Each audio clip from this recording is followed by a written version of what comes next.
No se preocupe, aquí lo vamos a cuidar. Ok, vamos, 5, 4, 3, 2. ¿Qué tal, amigos de Cambios? Muy buenas noches. Estamos transmitiendo aquí en el Simposio Mundial de Criminología y tenemos el gusto de platicar con el padre Alejandro Solalinde. Padre, ¿cómo está? Gracias por permitirnos la entrevista. Padre, pues preguntarle un tema que es muy importante y que usted ha manejado, el tema de los migrantes. ¿Qué tanto ha avanzado el tema con la alternancia en el poder? ¿Ha habido algún cambio, padre, realmente? ¿Usted cómo lo percibe? En México la legislación pro migrante es buena. Creo que tenemos buenas leyes en ese sentido de derechos humanos, de protección a migrantes. El problema es que no se cumplen esas leyes. El problema es que no se practican. Y de hecho en los foros internacionales siempre se está reprobando a México por el mismo motivo. Hay recomendaciones y hay reiteraciones a las recomendaciones que no se cumplieron. Ese es el reto. Sí se ha avanzado porque la sociedad civil ha empujado muchísimo. En México tenemos más de 90 organizaciones de la sociedad civil. Hay universidades que ya tienen migrantólogos, ¿verdad? Como el Instituto Mora. O sea, ya hay avances muy importantes en la conciencia de la gente, ya se criminaliza menos al migrante, se valora más las aportaciones de la migración. O sea, sí hemos ido cambiando, cómo no. Y el compromiso de la Iglesia Católica en ese sentido pues ha sido muy grande. Ayer María de la Luz Lima Balbido, que seguramente la conoce muy bien, hablaba de precisamente que poco se ha hecho en el tema de registrar la magnitud del problema. Hablamos de desplazamientos, por ejemplo, importantes por el tema de delincuencia y también el secuestro o cooptación de migrantes, sobre todo de Centro y Sudamérica, en México por parte del crimen organizado. ¿Cómo ve esta situación? No, es una puntualización excelente, excelente, porque yo pienso eso. O sea, yo he estado en los acontecimientos, he vivido los hechos, pero falta sistematizarlos. No hemos sistematizado. La academia ha hecho algo, pero hay puntos donde no se ha podido saber. Y entonces es necesario ese registro, que haya registro de ADN, haya registro ya de los hechos. Yo pienso que es importante que se haga así, lo esperamos. Y ojalá que la academia tenga esa posibilidad de hacerlo. Ahora estamos técnicamente ya en plena campaña electoral.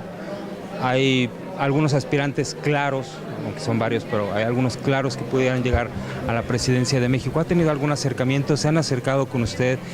¿Preocupa que poco se hable del tema de seguridad y poco se hable del tema de migración? Claro. No, sí, bueno, el que se ha acercado, el único que se ha acercado y realmente sí le ha dado mucha importancia al tema migratorio es Andrés Manuel López Obrador. ¿Por qué? Porque desde hace un año o más de un año, año y medio, yo le expuse la situación que teníamos y él dijo, ¿por qué no plantear con las casas del migrante, con personas de la sociedad civil, un plan migratorio para diseñar políticas públicas, implementar lo que ya tenemos? Yo dije, sí, y lo hemos estado haciendo. Nos hemos estado reuniendo de casas del migrante, pero también de la academia. Esperemos ampliar este círculo para que se logre hacer la fundamentación para políticas públicas, pero también estructura que beneficien a los migrantes, como podría ser una subsecretaría de asuntos migratorios que justamente se encargara de hacer estos registros de los que habla Malvido, ¿verdad? Estos registros indispensables, primero, para darnos a conocer la situación real de estos años tremendos de tsunami contra los migrantes y después ver qué vamos a hacer con lo que pasó, pero también con los nuevos, con los migrantes mexicanos que van a Estados Unidos, con los transmigrantes, con los que ya están teniendo a México como un país de destino. ¿Qué vamos a hacer? Todo eso se tiene que resolver científicamente, técnicamente también y claro, con mucho amor sobre todo. Hay un tema interesante, padre, que recientemente la Comisión Nacional de Derechos Humanos hizo una recomendación a la dependencia que se encarga de ver el tema de los refugiados. Desafortunadamente en México solamente tenemos entendido que el 10% aproximadamente de todas las solicitudes de refugiados han salido cuando según la ley debe ser en 45 días cuando deberían resolverse, y hay pues arriba de los 15,000 expedientes ahí atorados. Eso de alguna manera habla mal de nuestro país, porque la gente ve en México la posibilidad de un refugio de países donde hay problemas y no estamos siendo esa respuesta. Yo quiero decir que esa incapacidad de la Comar, se debe a la esclerosis que sufre el corazón de la burocracia mexicana, porque México siempre había sido un país abierto, sobre todo al asilo. Recordamos aquellos cuando se recibieron españoles, ¿no? Por ejemplo, durante la guerra civil, y chilinos. Y de todo, o sea, de todo mundo, nicaragüenses, salvadoreños, ¿verdad? Los habíamos estado. Entonces, ahora lo que ha pasado es que México, siguiendo la influencia y el mal ejemplo de Estados Unidos, lo que ha hecho es cerrarse y cerrar la posibilidad. México debiera estar abierto a sus hermanos, de todos modos están llegando, no se van a ir, no lo va a sacar porque van a volver. Entonces tiene que hacer un esfuerzo para ampliarse, para adaptarse y para responder a la demanda. Yo pongo un ejemplo. Ahorita, por ejemplo, en este momento, Honduras es un país que está colapsado, ¿verdad? ¿Qué va a pasar? Están llegando más hondureños y hondureñas. México no debe resolver los problemas de Honduras, pero tiene un reto humanitario, una crisis humanitaria a la que sí debe responder. Entonces, sus instalaciones, sus instituciones deben de ampliarse de acuerdo a la realidad, a las necesidades que tenemos, ¿no? Ahora, estamos en Guanajuato, padre, donde, bueno, pues es una entidad exportadora de mexicanos. Bueno, el propio gobernador Miguel Márquez lo ha dicho, ¿no? Él es migrante y le tocó trabajar en Estados Unidos también. ¿Cómo ve usted la situación, por ejemplo, del Bajío desde la organización? Sí, yo veo en el Bajío que hay una cierta tensión por sus migrantes emigrados a Estados Unidos. Sobre todo una tensión por las remesas, yo lo mencioné, por las remesas, porque es una aportación las remesas, ¿no?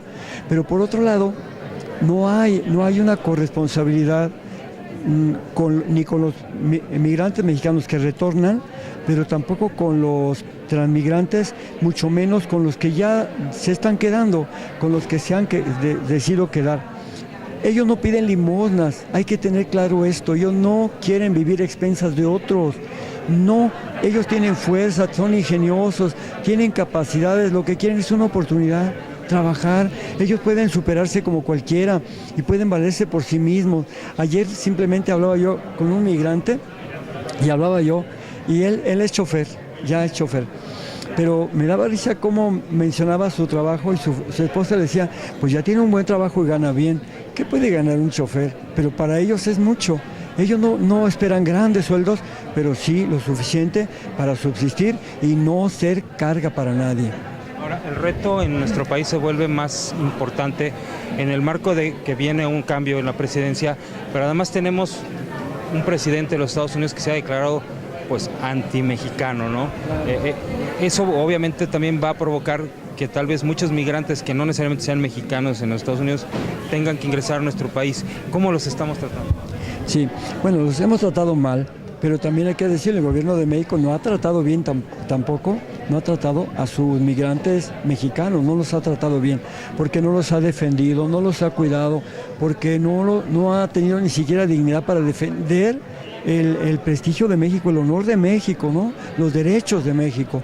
Y entonces no ha defendido a nadie, pero en tratándose de los transmigrantes, de personas que se están quedando como migrantes extracontinentales, de África, de otros lados, o también migrantes que siguen llegando del Caribe, de Antillas, ¿verdad? Siguen llegando, pues darles un trato humano, un trato fraterno. No hay que olvidar que México siempre fue hermano de América Latina hasta que llegaron estos gobiernos neoliberales que dieron la espalda a Latinoamérica, sobre todo a Centroamérica, y que se volvieron incondicionales lacayos, hay que decirlo, de Estados Unidos.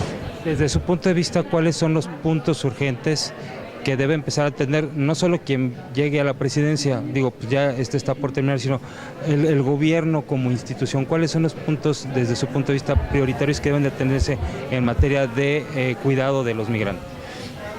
Bueno, yo podría decir mi opinión, pero esa opinión no vale, porque aquí lo que vale es la opinión de todas y de todos. ¿Cómo se va a lograr eso? Primero, pensar en de qué país partimos.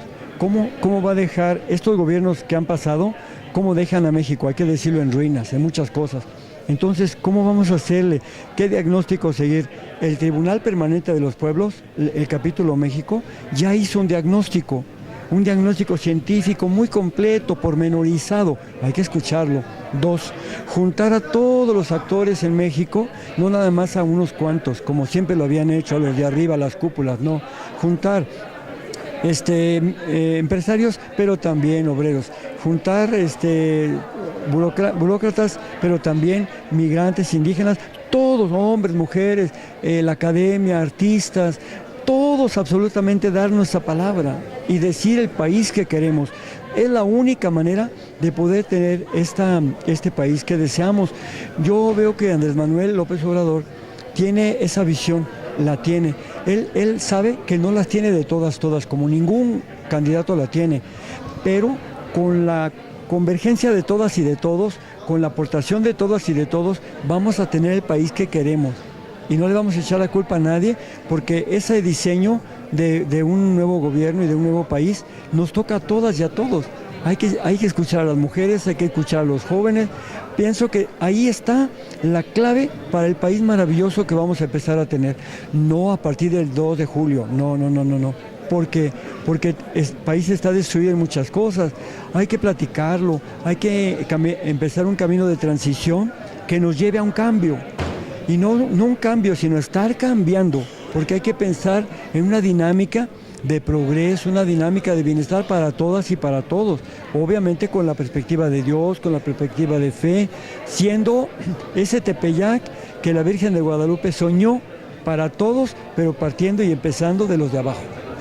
Padre, finalmente nos llamó la atención que hablaba de el machismo, ¿no? Como ha imperado, la poca oportunidad, que bueno, se han abierto espacios para las mujeres en la política, pero todavía nos falta permearlo, ¿no? Y que sea todavía, que ya se arraigue en nuestra cultura como mexicanos, dar la oportunidad a la mujer. ¿Nos pueden dar un poquito más? Sí, no se trata de darle más chance a las mujeres, sino se trata de permitir que las mujeres integren en forma natural su don de ser mujeres, que nunca en la historia de la humanidad se ha visto. Pero tenemos en contra vigencias culturales mantenidas por la Iglesia Católica. Jesús fue mixto, Jesús inició un discipulado mixto, una iglesia mixta. La iglesia es un movimiento y es un movimiento mixto, pero a partir del año 49 de nuestra era cristiana, cuando se hace el primer concilio ecuménico de la iglesia celebrado en Jerusalén, se pregunta primero si el cristianismo para seguir a Jesús tiene que ser culturalmente judío, y se dice que no.